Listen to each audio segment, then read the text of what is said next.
What's up, guys? Just keeping it real. Figured I'd make a quick video. Having a bit of a flare up this morning with dysautonomia because I've been watching my diet as much the past couple days because it was, you know, holidays and son's birthday and stuff. So kind of been trying to eat more like a regular person for a couple days, and yeah, paying for it today. My nervous system's all keyed up. I'm freezing and absolutely exhausted. So fun stuff. I'm probably gonna lie down for a couple hours if I can get it in, and see if that kind of helps. But yeah, it's not fun.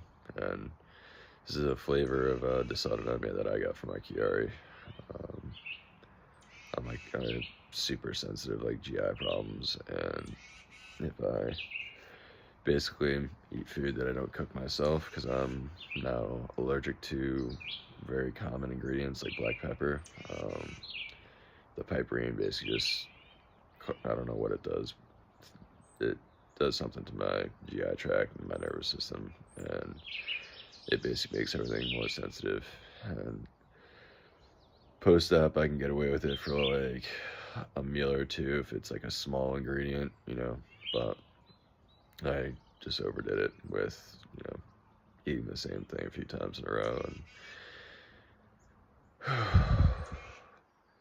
yeah, if you've gone through this, it's terrible. And if you haven't gone through it, it's hard to explain, but it's like I have goosebumps, I'm freezing, shivering, my house is at like 70 degrees. It's a little bit of like a cooler morning, it's like maybe upper 50s, but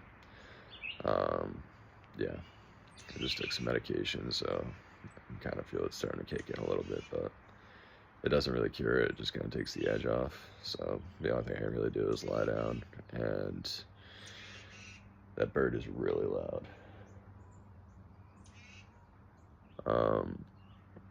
Sorry, it's back behind my house. Lots of wildlife, really soothing, calming, but not the greatest audio for videos. If someone like me that doesn't really talk very loud to begin with, I have diaphragm problems, so it's about as good as I can do volume-wise. But anyway, yeah, just I can feel the dysautonomia because it's just the anxiety and like whatever that comes out of nowhere, but just feeling really cold. And I don't need to, but if I took my temperature right now, I'd probably be somewhere around like 95-ish degrees, which just means that I'm one more stimuli away from things taking a nosedive. So that means I have to basically take it easy and do my best to try and get some sleep, because that's what my body and my brain are telling me I need. So anyway, it's fun stuff. I'm a little over a year and a half post-op, so just to give you an idea. And my history, I've had a bunch of concussions. I played contact sports pretty much my whole life, so I'm more of like an extreme case. Plus, it took me, like it does for a lot of us, took me years to get proper treatment. And during those years, every clinician I saw was telling me to push myself, and my symptoms kept getting worse each time. So I'm on the extreme end of kind of Chiari dysautonomia, but I figured I'd let you guys see what it looks like on a rough day. But anyway, stay safe. Thanks. One other point I forgot to add is well, dysautonomia, the brain fog. Sorry, these glasses are reflecting like crazy. Brain fog and tinnitus.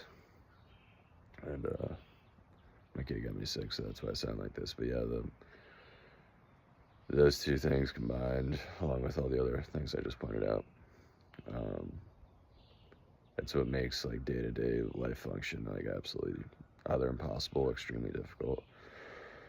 I'm fortunate where I have a spouse that kind of helps, and she's understanding, and she gets to work from home, so we're basically always together. But yeah, it's rough, and that's why I made these videos or make these videos that I made, the social media accounts that I did, is purely just to try and raise awareness so that I really shouldn't be in this kind of shape. I wasn't this bad for a lot of where I was like seeking help. It wasn't until like clinicians basically kept telling me to push through it, and every time I had a flare up, they were like, "No, it's not that. It's not dysautonomic. It's not autonomic dysreflexia. That doesn't happen from what you have going on. There's nothing on your MRI that even says that you need surgery." All those things kind of led me to this. So that's why I'm trying to do what I'm doing, is to make it so that at least, you know, if one person doesn't end up like me, that's all I really care about. The more the better. I'd love to raise money for research so that the condition is better understood. And so clinicians don't have the excuse to say, oh, like, sorry, you know, there's nothing going on here. But if there's actual research that points out, then you know, it's their responsibility as clinicians to pay attention to the research. So, you know, I found that out towards the end, even after I had surgery, where clinicians were basically not really willing to put things in writing in my chart, even though I've been diagnosed with them. And it wasn't until, like, I think a random PA told me the reason why they can't document certain stuff, how it should be documented, is because there's no research. And clinicians don't want to be the one that's, you know, stating, oh, this person has this going on, when there's nothing to back them in any of the white papers. So there's no peer-reviewed studies on something, clinicians have an out for not taking care of their patient. And I'm a casualty from that, so I'm kind of hoping that I can prevent it from, you know, ruining other people's lives, because I still have a lot going for me. I have a family. I worked my ass off to get to where I am, but I also lost just about everything, and I lost all quality of life. I still don't have much quality of life, even though I have all these things. I can't enjoy the things that I used to enjoy. I have like borderline agoraphobia. I can't really leave the house, and if I do, it's very controlled. I have to know where I'm going, and I haven't driven in 2.5 years. And when I was driving, I was pushing through like flare-ups, and that's probably why I still have such a hard time getting back to it. Is it's a combination of